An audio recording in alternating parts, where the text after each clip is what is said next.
Welcome back to Technical Math Applications with Lee.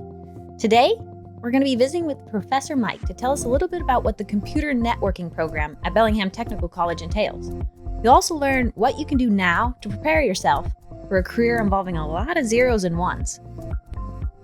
Most of the classes for this program will be located in Campus Center. This is that main 3-story building right in the middle of campus. It's comprised of high-tech classrooms, computer labs, offices, and the libraries on the 3rd floor with a view of Bellingham Bay.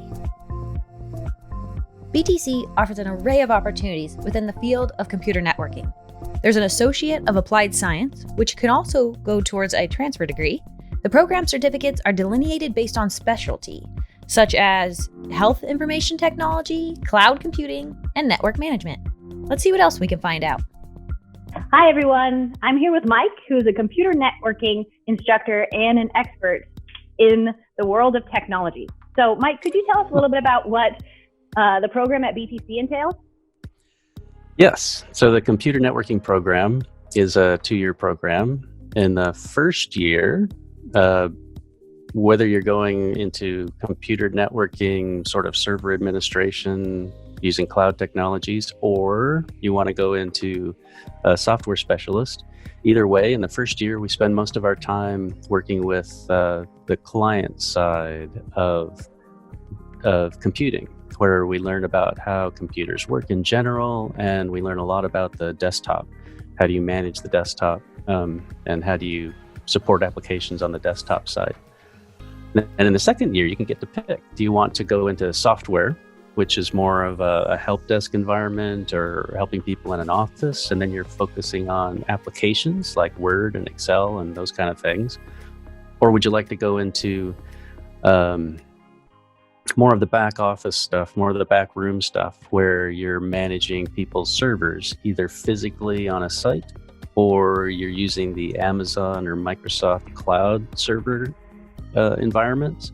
And so we have special tracks for that. We also have a track for programming and a transfer degree. So if you take the programming track, then our 2-year degree has a direct transfer to Western's cybersecurity 4-year degree.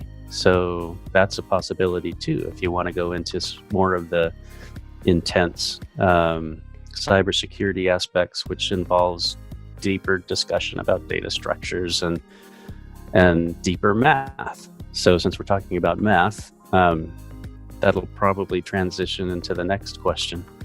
Yeah. Why don't you just keep going with how is math used in the field? Because that's really what we want to dig into is what skills do they need?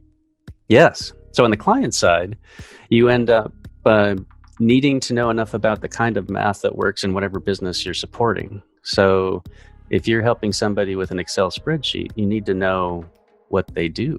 And so if part of what they do is debits and credits and accounting, then you need to know how a formula works in order to be able to help them code that formula. If in computer networking, where you're not doing that, there are things that you need to do, such as figure out distances. If you're supervising the wiring of a building, or more often these days, you're supervising the implementation of Wi-Fi equipment. You're making sure that there's adequate coverage with Wi-Fi. And so you have distances that each access point can cover, depending on different kinds of walls and things like that, different lengths of hallways.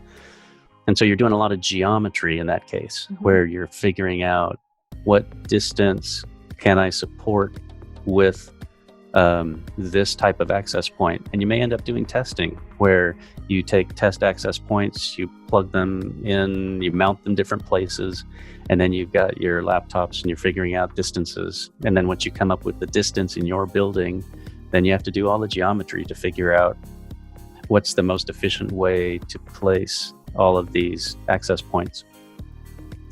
So geometry can jump in there. On the networking side, the entire world runs on the protocol TCP/IP, which is the protocol of the internet. TCP/IP is really a binary addressing scheme, and so you have to get good at understanding binary numbers. So anytime you're doing things in networking, you're going to have to get used to that, which is not really that difficult. It's just takes practice. Like that, I tell people it's like playing the piano. You can look at the notes and it can kind of make sense, but until you practice it, it's not going to flow very well for you. Mm-hmm. Absolutely. Well, it sounds like math is pretty important and crucial in your program, and your program is pretty dang important right now. So could you give us an example of what a first-year student might see as a technical math application? Yes. A first-year student will see being able to take a network that's defined as we'll call it a Class B network, where your internet number is defined by 16 bits. And you've got 16 bits that are dedicated to the host, which means all of the individual computers. In many situations, you have to break up that one Class B network into a number of Class C networks. For example, at BTC, we have 4 different classrooms. And so we will want to break up each of our classrooms into a different network. And so a calculation would be, how can I break up a Class B network into 4 Class C networks? And that requires you to understand binary and understand how many bits does it take to count to 4. So that would be where you start. How do you count in binary, and how many bits does it take to count up to 4? All right, Mike. Well, we're going to go break down binary for a minute and go take a look at this specific technical math application. I really appreciate you joining us on Zoom today, and I'll see you around campus. Yeah, thanks very much. Did you catch all that? How many bits does it take to count to 4? He's not speaking my language. But it does sound like a different language, because it kind of is. The language of computers start with binary. Binary is a way to represent every number using just zeros and ones. So let's start at the beginning. Each digit is called a bit and is a placeholder for either a 0 or 1. Nothing else. No 8s, no 3s, 6s, or 4s, none of these other numbers. Just zeros and 1. So to understand binary, you need to know what each bit represents. The translation of this foreign language lies with the power of 2. The first digit represents 2 to the 0 power, then 2 to the first power, 2 to the second power, 2 to the third power, and so on, moving to the left. Then let's fill in the values. Anything with the power of 0 is 1, then 2 to the first is 2, 4, 8, 16, 32, 64, 128, and so on. So, if I wanted to write the number 9 in binary, I would use the 2 to the third, which equals 8, and the 2 to the 0, which equals 1. Adding those gives me 9. So I should have 1, 0, 0, 1 is the number 9 in binary. A common term in computer networking is octet. This just means that there's 8 digits or 8 bits. So it's going to go from 2 to the 0 power all the way to 2 to the 7th power. So if I shift this down and take a look at this octet, take a look at what the value would be. I'll take 4 plus 8 plus 32 and 128, and the value is 172. So this got me thinking, if you could represent every number using 0 and 1s, what would be the highest value of octet that can be created? Well, all the bits would need to be 1s, and so this would be a value of 255. So here's your challenge. Let's talk a little binary. A network address is a 32-bit number broken down into 4 octets. This is all separated by decimals. So find the 32-bit address for 54, 176, 13, and 210. Pause the video now and take time to think through this technical math application. I'll be right back with the answer.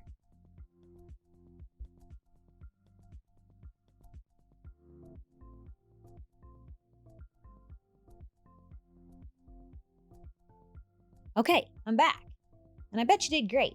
So let's see how this all shakes out. So we have these numbers, 54, 176, 13, and 210. Those are broken down into our octets, and then those come together up top. This is my 32-bit address. Holy cow, that's a lot of zeros and ones.